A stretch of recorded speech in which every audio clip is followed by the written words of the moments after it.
This podcast is brought to you by the IIEA, sharing ideas, shaping policy. Good afternoon, everybody. The cameras are rolling. It's lovely to have you here. My name is Barry Colfer, and I'm the Director of Research here at the Institute of International and European Affairs in Dublin. As ever, a real warm welcome to everyone who's here before me in Northcote Georgia Street, and hello to everyone who's joining at home. It's a real delight to be collaborating again with colleagues in the Japanese Embassy. Ambassador Maruyama is here, and I'm going to hand over to him in a moment.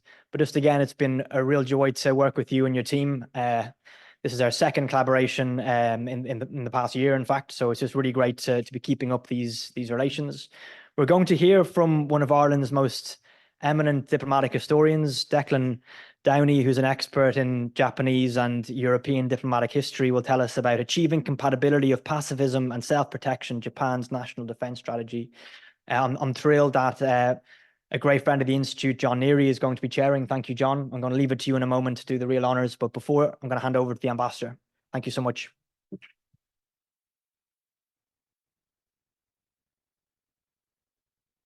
Thank you very much for this kind introductions.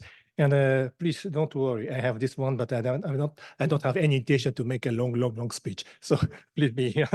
I just want to say how I'm grateful to be here and how I delighted to have this opportunity to have Dr. Downey to tell us about the recent, very interesting development of the Japanese national security policies. And this national security policy is very interesting because of it's a comprehensive approach. When you talk about security issues, we immediately think about the Article number 9 of the Japanese Constitution for prohibiting to use an offensive use of the force. But national security strategy is we think about the comprehensive use of any kind of the force that we have, and on the top of this, diplomacy. So diplomacy combined together our economic strengths and of course with a defensive capacity make this strategy a very realistic one and very powerful one. You will be amazed to see a lot of new development that has been done during this and the presentation of Dr. Downey. So we are talking about the GDP, and I'm talking about the defense-related GDP. We are now fixed 2% of the GNP in the 2027, but this is part of this strategy. But also you will see a lot of interesting development. And please remind that our first prime and the first places of this strategy is diplomacy, to strengthen the diplomacy, and having the new strategy helps to strengthen our already active diplomacy, and we will continue to do so. Combine both together may bring a little bit better world. And I'm quite sure that you will understand better. And we see a very interesting lecture from Dr. Downey.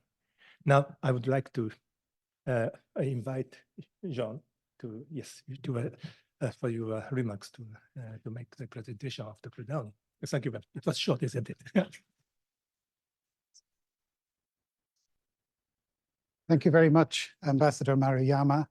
I'd like to join Barry in welcoming you all here today to this event, which is being organized in conjunction with the Embassy of Japan in Ireland. We're delighted to be joined today by Dr. Declan Downey, who will speak to us for about 20 minutes or so, and then we'll have a Q&A with the audience. For those of you in the room, if you want to ask a question during the Q&A session, please raise your hand and a microphone will be brought to you.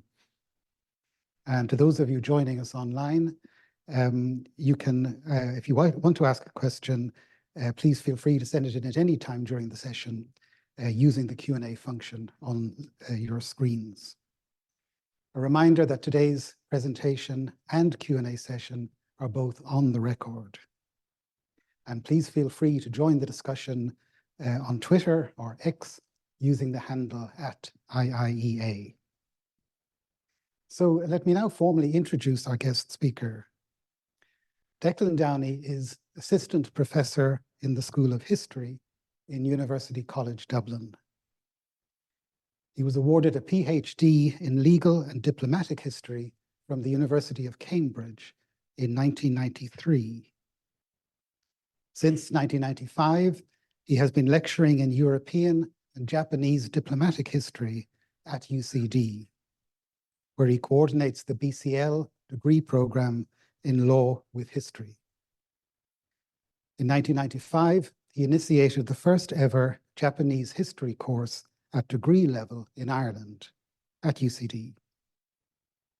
A former trustee of the Chester Beatty, he is closely involved with Japanese cultural and academic events in Ireland. His extensive publications and leading role in major international research projects have been recognized with international distinctions and awards, including the Japanese Foreign Minister's Commendation in 2020.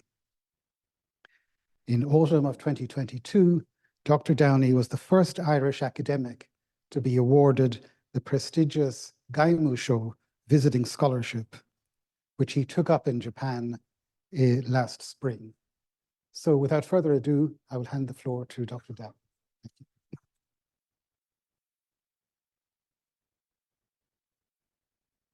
Your Excellencies, members of the Institute of International and European Affairs, distinguished guests, I'm most appreciative of the honor to be invited to speak to you this day, and I should like to begin by expressing my sincere gratitude to the Institute's Director General, Mr. Alex White, and to His Excellency, the Ambassador of Japan, Mr. Norio Maruyama, for their gracious invitation and hospitality. Also, I wish to thank Ms. Keiko Nakata, Dr. Barry Colfer, Mr. Cian Fitzgerald for their discreet efficacy in organizing this event, and to Lorcan Mullally, our tech wizard, who has been very helpful to me this day. And finally, I wish to thank you, Emeritus Professor John Neary, for your kind remarks and for chairing my presentation. Achieving compatibility of pacifism and self-protection, Japan's national defense strategy. On the 16th of December 2022, the Japanese government, led by Prime Minister Kishida Fumio, launched its new national defense policy called the National Security Strategy of Japan, also known as the Three Strategic Documents, which, despite concerns to the contrary in some quarters, has received considerable public support in Japan. Indeed, it has been greeted with relief among some of its neighbors too. Essentially, the policy states that due to the current serious threats to the international order and the aggressive military activities of three neighboring countries, which it names, China, North Korea, and Russia, and the severity of the unprecedented strategic challenges that they now represent, not only to the international community, but also to Japan, the nation is embarking on a broad range of protective measures concerning security issues, the economy, cyberspace, and technology to preserve its interests. So how did this situation come to pass, and how is Japan balancing her pacifism with self-protection? So let us look at the historical and constitutional context. Japan, just like Ireland, is a small island nation, though with a much larger population density, off the coast of the great Eurasian landmass, which you see there on the map. It's a different perspective from what you're normally used to in terms of the world. Japan to the far east, Ireland to the far west. Both countries have centuries-old cultures that are quite distinctive and deeply rooted in agriculture, yet both are modern high-tech societies open to global trade. In their respective national histories, both Japan and Ireland have had occasionally troubled relationships with their nearest and much larger neighbors. Since her independence in 1921, Ireland has maintained a policy of military neutrality and pacifism in foreign policy.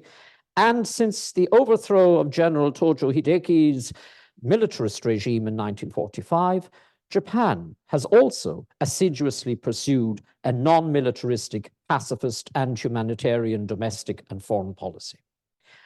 Unlike neutral Ireland or neutral Austria or neutral Switzerland, Japan, for constitutional reasons, does not even have a standing army, a navy, or an air force.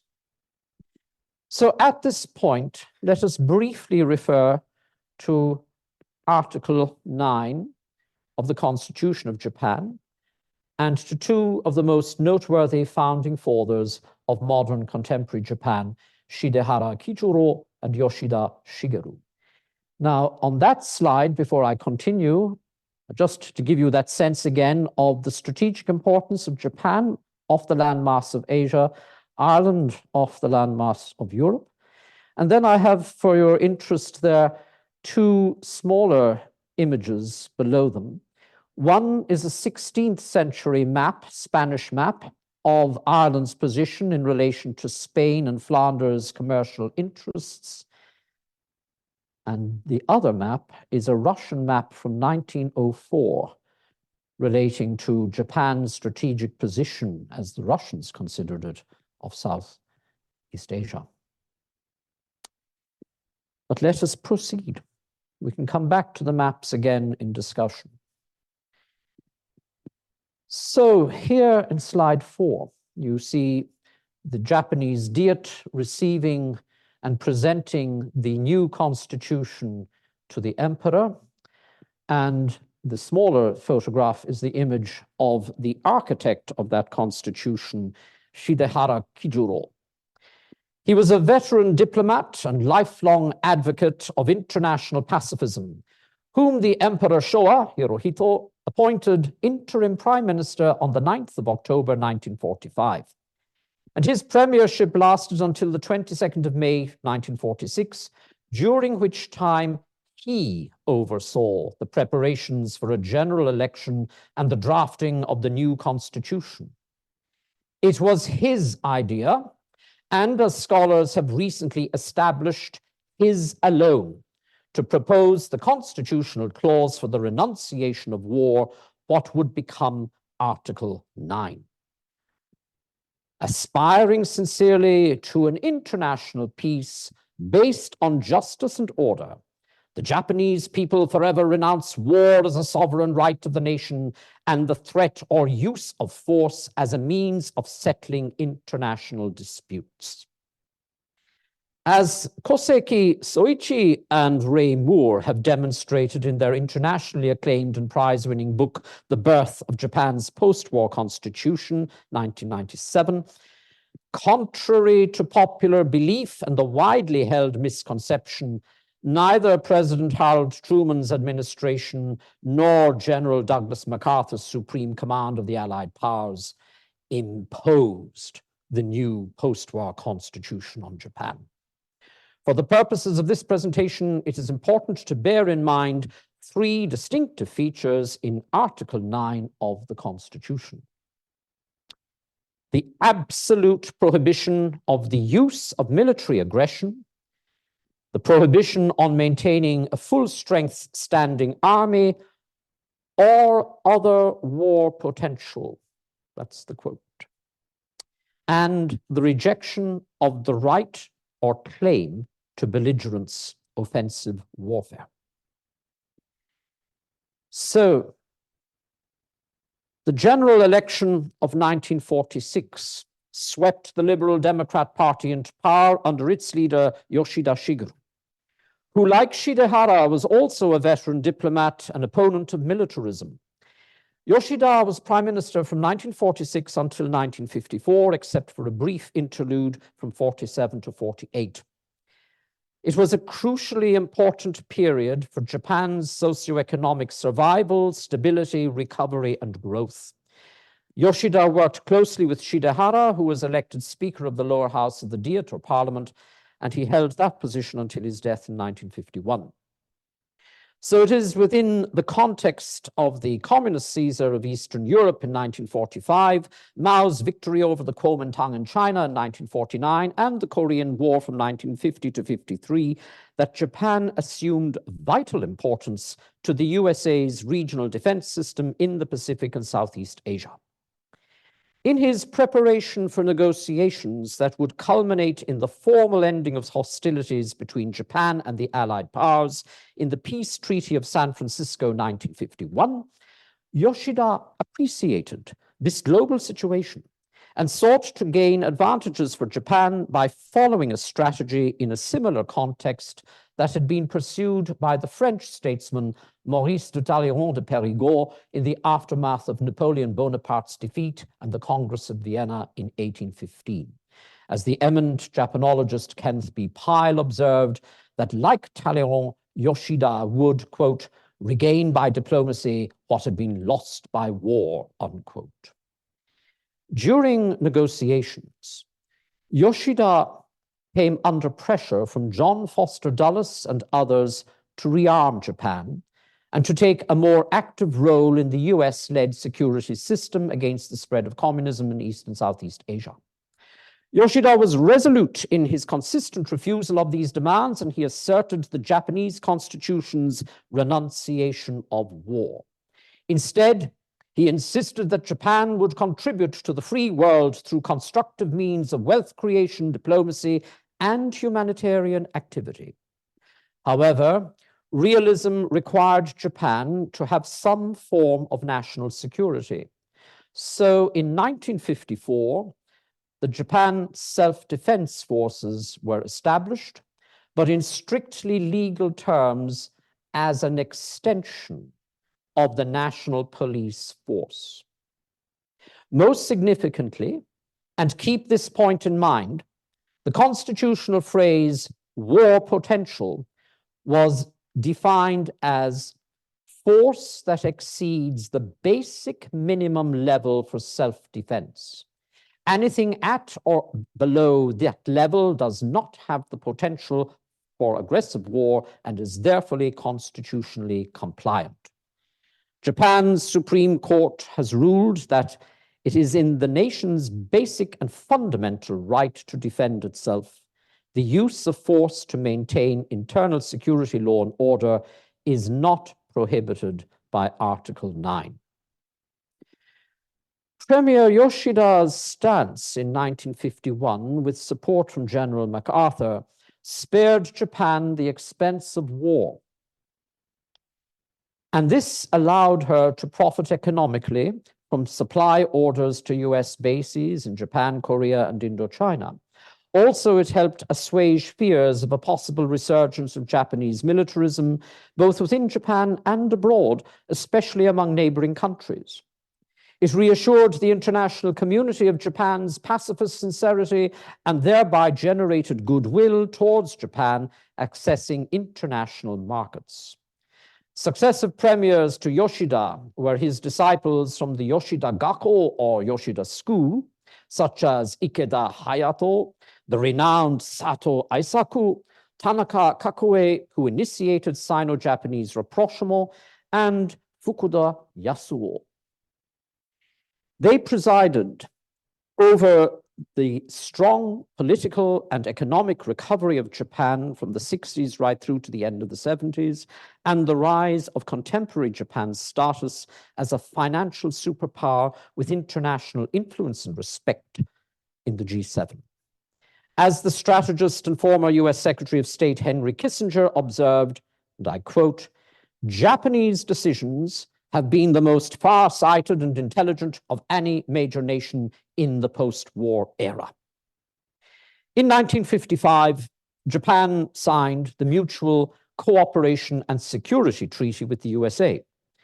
And like most of Europe, both NATO members and non-aligned, and some countries in the Middle East and Southeast Asia, Japan was content to rely upon the protection of the USA throughout the Cold War.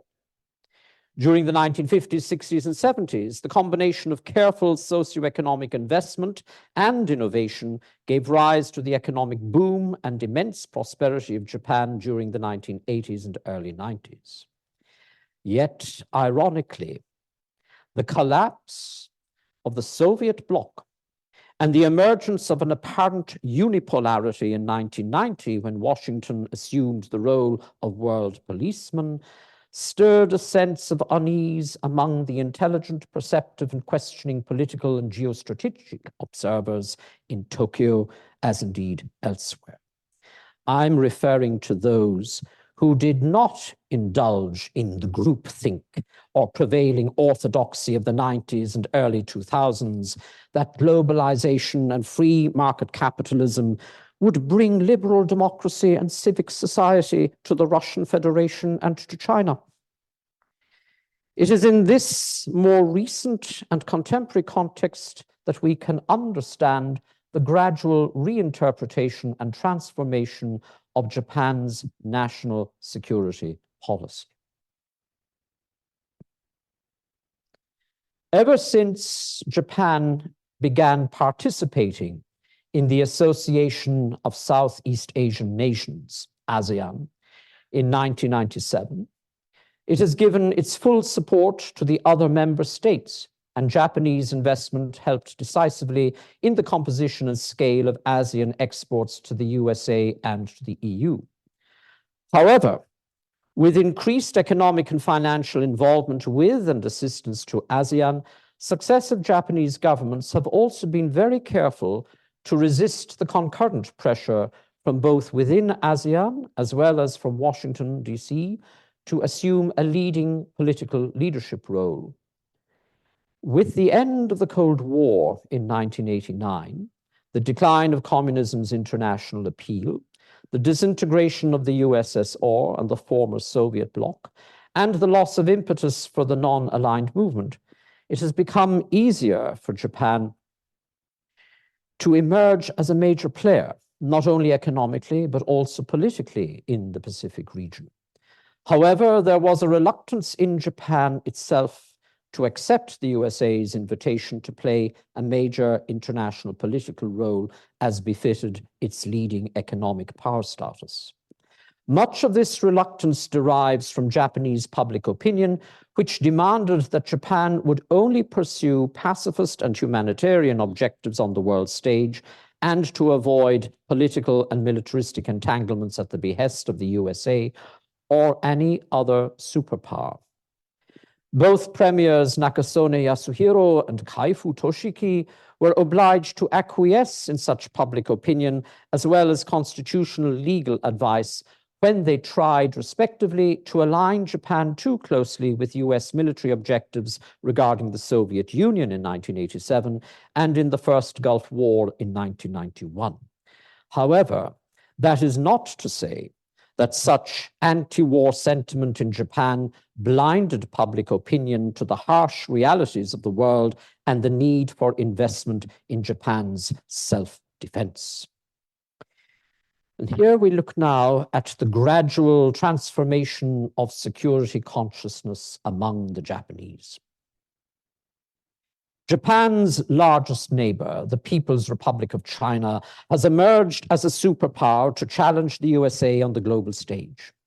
During the late 1980s and the 1990s, China had received a tremendous boost as the recipient of America's most favored nation trading status, and through foreign aid, loans, and investment, China thereby experienced unprecedented economic growth and, as a consequence, sufficient wealth to invest in its military and naval capabilities as well as nuclear weapons.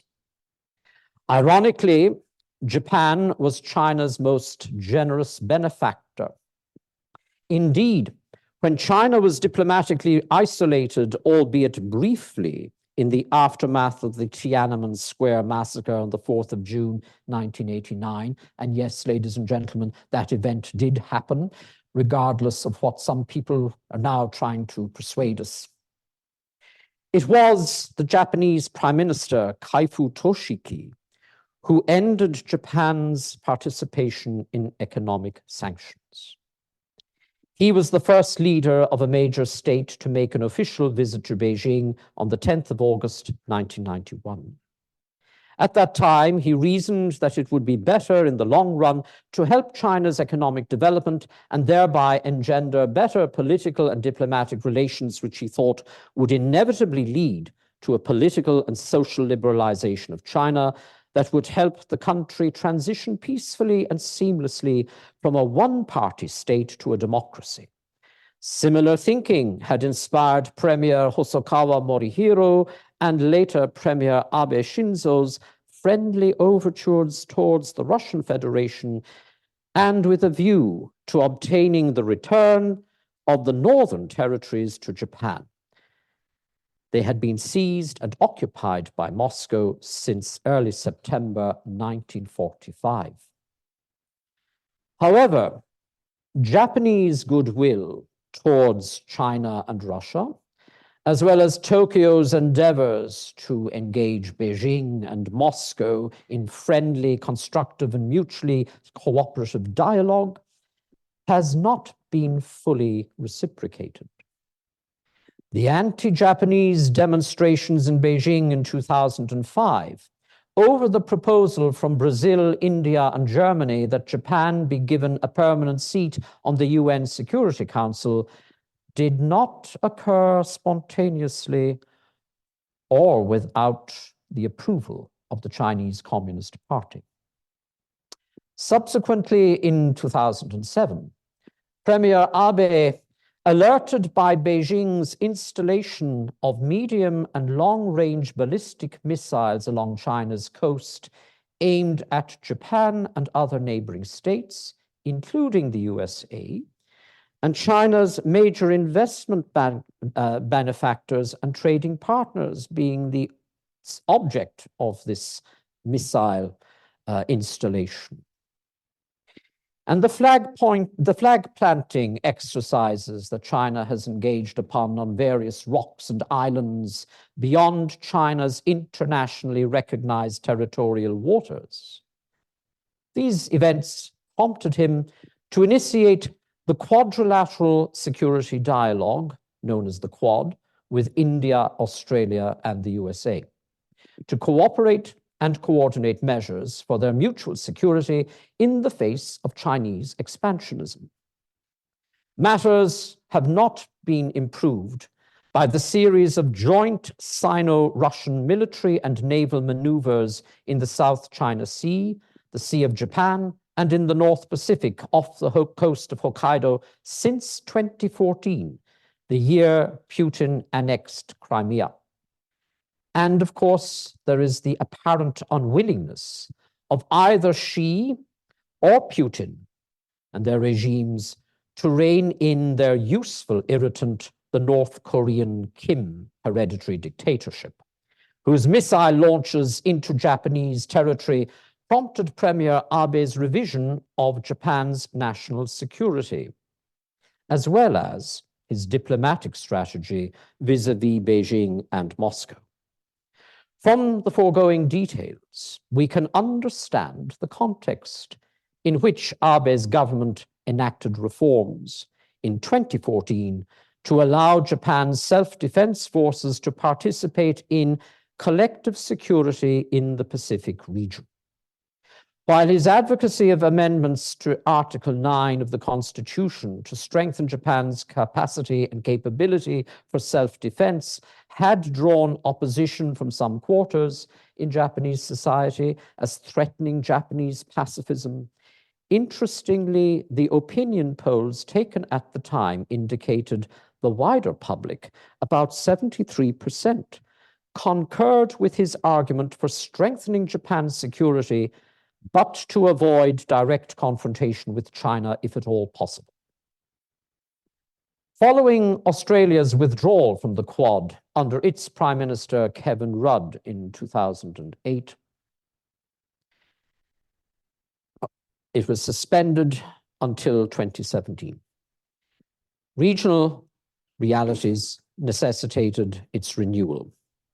especially after China's rejection of the International Permanent Court of Arbitration's ruling on the 12th of July 2016 that China had no historic rights or legal basis to claim sea areas inside the 9-dash line. These are contested islands in the South China Sea involving China, Taiwan, Vietnam, Malaysia, and the Philippines.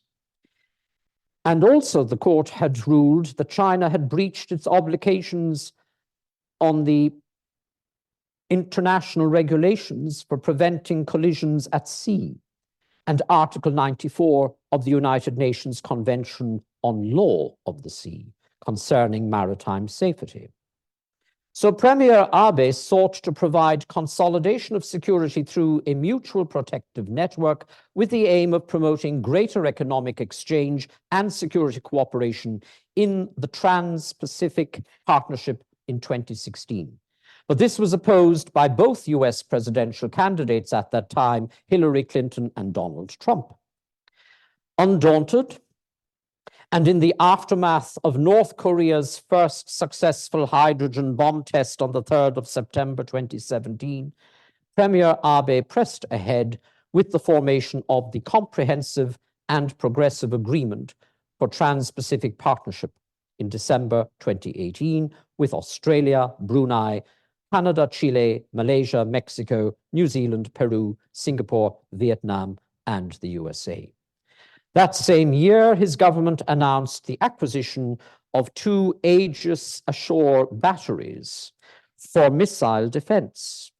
Within such actions, we can appreciate how Japan has balanced its pacifist and economic diplomacy with international cooperation for preserving stability and security in the Pacific Rim.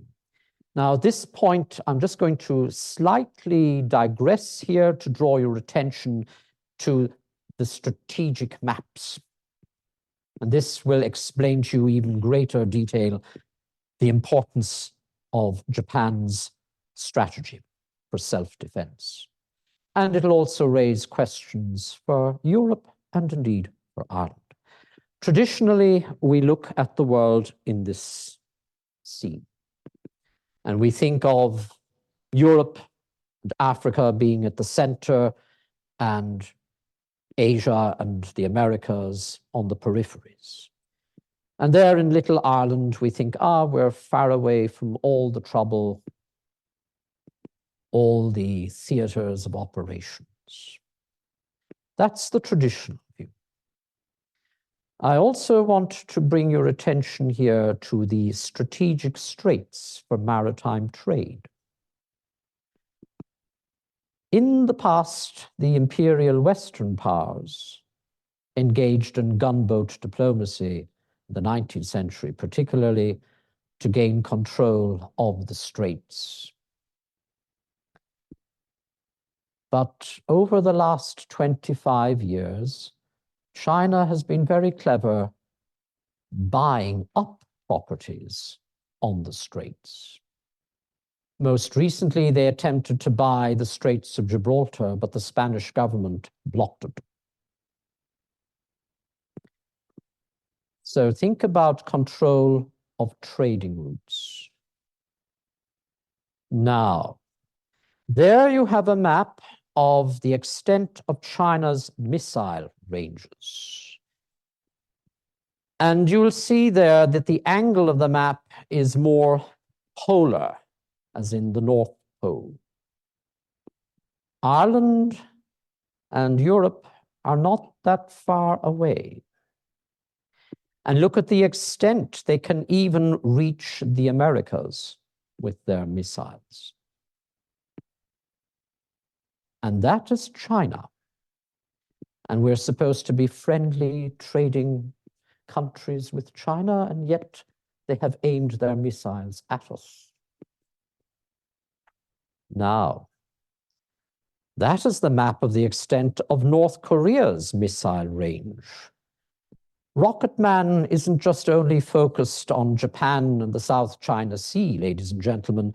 His missile range can extend much further into Europe, including Ireland and most of the USA. Want to go back to that again?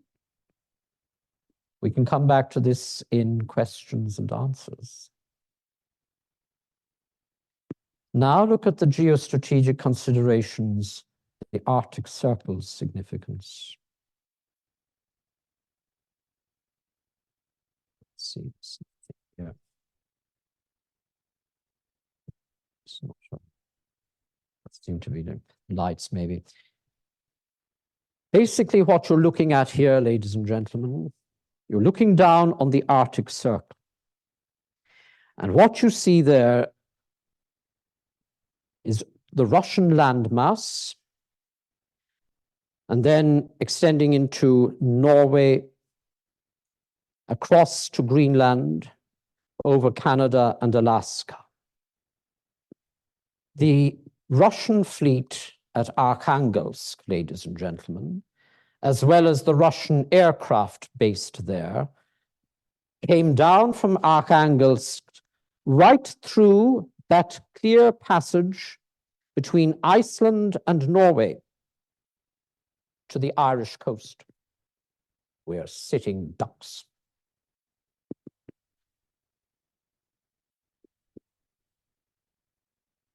When I used to go to Japan in the past, I used to fly over the Arctic Circle, and basically it was within 12 to 14 hours. But now we have to go a much longer distance, either through Doha or Abu Dhabi, or else across North America. You're talking about 22 to 24 hours.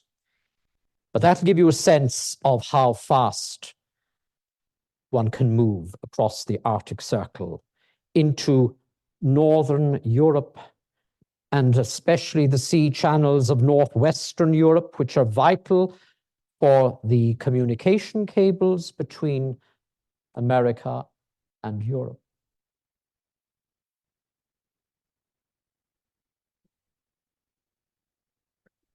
And now we look at the Pacific Rim, because China's immediate interest is in gaining control of not only trade, but everything else in the Pacific Rim. That, ladies and gentlemen, could well be the first theater of operations. Now, I'm not at liberty to mention his name, but a Japanese strategist, very distinguished scholar in the field, mentioned to me that they expect that China could get restive in the region about 2027. We need to be prepared, especially in regards to what happens in the United States next November. So we come to dealing with the inescapable realities. Following Abe's premiership in 2020, his successor, the current Prime Minister Kishida Fumio, has been obliged by greater urgent necessity to upscale Japan's national security while simultaneously maintaining pacifism. And so, in this regard, that he hesitatingly took decisive measures and imposed sanctions on Russia immediately after Putin's invasion of Ukraine in February 2022. Also, the coincidence of Kishida's visit to Kyiv in March of 23 at the same time as the Xi-Putin summit in Beijing sent a very clear signal that Japan had taken a firm stand for the rules-based international order for decency and humanitarian values. At this point, it is worth bearing in mind that in 2022, North Korea launched 34 ballistic and cruise missiles into Japanese territorial waters and over Japan itself. On the 4th of October that year, The Kim dictatorship fired an intercontinental ballistic missile over Japan, and Premier Kishida was obliged to warn his fellow citizens in Akita, Iwate, Okinawa, Hokkaido, and Aomori to take shelter. A month later, on the 2nd of November, North Korea launched a barrage of 23 ballistic and cruise missiles over the Sea of Japan, all in one day. On the 18th of November, another of Pyongyang's unpleasant presence landed in Japan's exclusive economic zone. Therefore, it is no wonder that on the 16th of December 2022, Premier Kishida responded to such outrageous menace by announcing a new direction in Japan's national defense, the National Security Strategy, which he described as, quote, a major shift in Japan's security policy since World War II, unquote. That shift, ladies and gentlemen, includes a massive increase in the defense budget from 1% to 2% of GDP by the fiscal year 2027.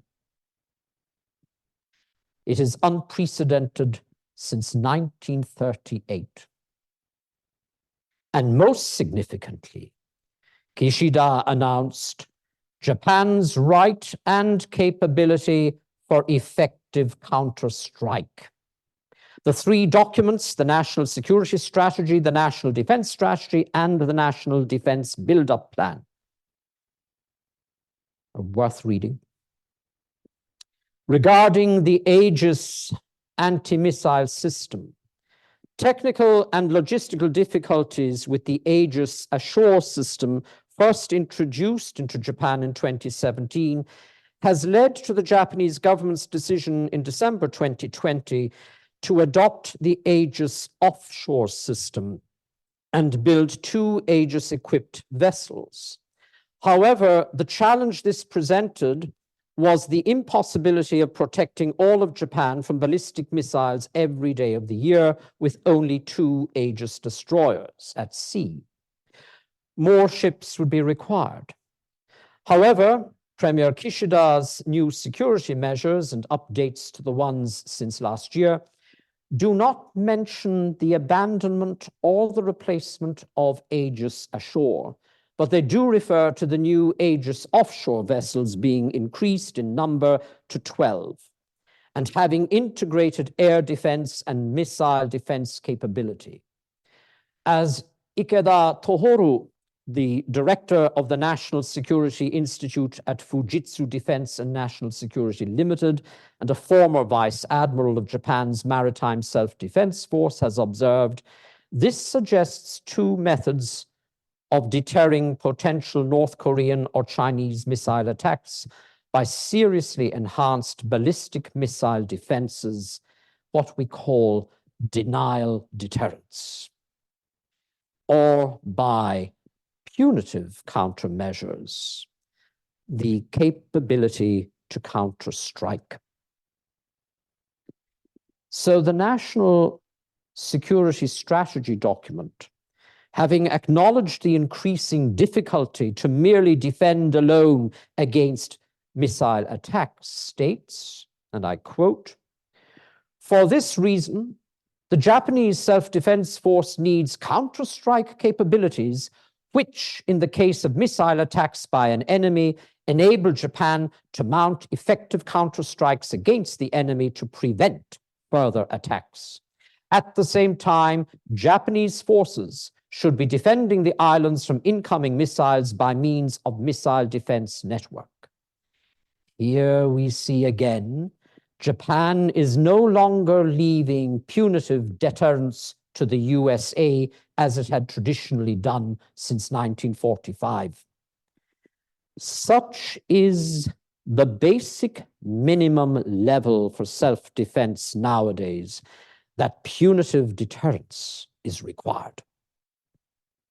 The Swiss have armed neutrality at the heart of their national defense. The Japanese now have armed pacifism. Indeed, given the current political extremities of bipartisanship in Washington's Capitol Hill and its paralyzing effect on America's ability to act decisively, a situation that has malingered since 2014, Japan's decision to assume greater responsibility for its national security capabilities is most wise. To further bolster Japan's capacity to defend its airspace, in February 23, Japan signed contracts for state-of-the-art fighter jets from Britain and Italy, while Spanish and Japanese naval engineers are cooperating in developing greater naval capacity. Also last November, Japan, India, and the Philippines formed a close strategic partnership for mutual security and economic progress. And in this arrangement, as in the previously mentioned Quad and the Comprehensive and Progressive Agreement for Trans-Pacific Partnership, we can perceive what I would regard as a neo-Westphalian system being applied in Southeast Asia and the Pacific Rim, orchestrated by Japan. In other words, ladies and gentlemen, the renewal of the balance of power politics to keep the regional and potentially aggressive leviathans, to invoke a Hobbesian concept, contained. But this has been achieved through a combination of strategic, economic, technological, diplomatic, and security cooperation for the purpose of maintaining general peace in the region is quite a significant achievement.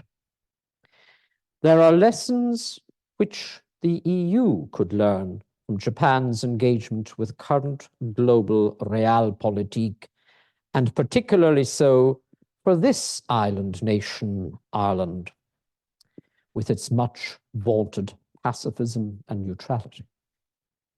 The advice of the ancient Roman, Publius Flavius Renatus, still holds true to this day. Qui desiderat pacem praeparet bellum. Those who desire peace should be prepared for war. As with armed neutrality, which has served and continues to serve Switzerland so well, we should not forget or dismiss the concept of armed pacifism either.